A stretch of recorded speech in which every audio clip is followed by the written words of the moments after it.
mbegayiridde temulonda kati tosobola kulonda Isima wa Katonda wa mutwala enca really nga tumaze sente zonna tuzitadde mu campaign tuleesa abantu balidde pizza naki ng'olonda Isima Katonda wa mutwala enca mube serious osegera ekintu ekyo kugamba nesimbyewo kyensaba akakiiko k'ababloga tugule mutegegendo tuteeka akalulu nga giraasi abantu beenaalemu abo mbatya kyengenda okusooka okutandikirako actually bayirayo Isima nze kyemanya agenda kunnonda kubaddiza peegi zaabwe bwe zinannema okujja eri nja ziba kulyetingira okitegera because simanyi oba Isima mutuuze fe abamu tulina gundi zaffe mu nsi endala abaana balina okuddizibwa peegi zaabwe tu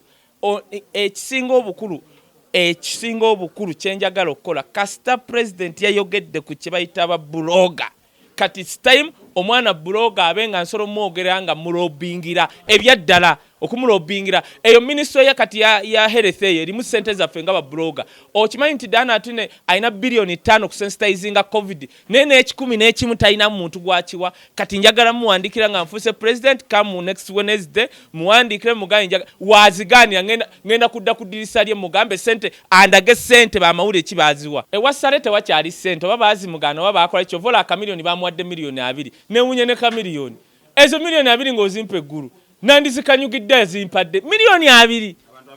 abantu 2 neba naye abayimbi bagudde I was disappointed very disappointed nze mpagira ka milioni naye milioni nze nalika wa president nangamba oba yekamuka mu babitya mungena mpe basa mga excuse me president wendi dango ine basa yange mu ngalo ndigitwa nangamba why ne muga soro kundagirewo mukyala nampa ngampadde kiwagu info kyettoka omusajja yaseka nasangula n'amaziga milioni 2 ka milioni ngogenze n'abantu 26 what is that money kitegeza ka milioni yafunye mitwalo 6 teri luseke ekisooka nze njagala kurobinga sente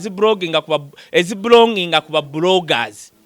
nti tosola kungamba nti dana atwina ina bilioni 5 kusensitizinga covid n'abanga tandaga baziwa bana bana kankubuli amawulire kati gali eno gali ku blogging abantu kubategeera njagala bana abana babenga bakwata kwezo sente otuva tugende kuza sirimu wadde sibalwadde nnyo naye kaganga basobola okwogera sirimu ku page zaabwe balina following nga basobola okwogera TB n'omusajja gwe bawo wa TB simanyi oba alina page oba alina page naye bameka ababiraba osegedde kintu ekyo njagala abaana nga blogging we guli mulimu nga nsolo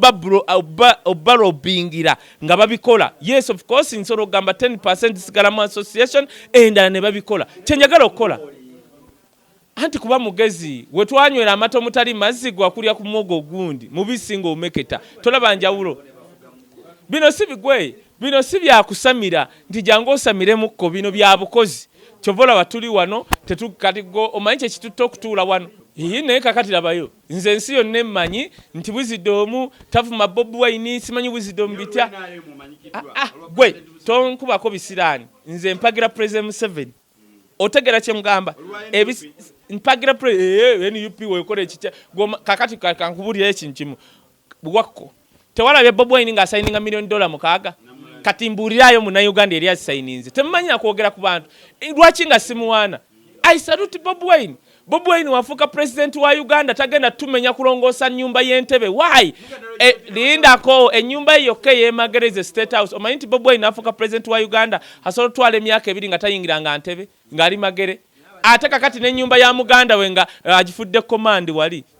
abantu abamu baagasa kintu tobalegulating nti bataddeko mateeka oba okisse boleeta amateeka kifa these are black people bayina ennaku bakulidde ku miggo basomeddeyo kabulengu kagamba obaleetera amateeka they won't accept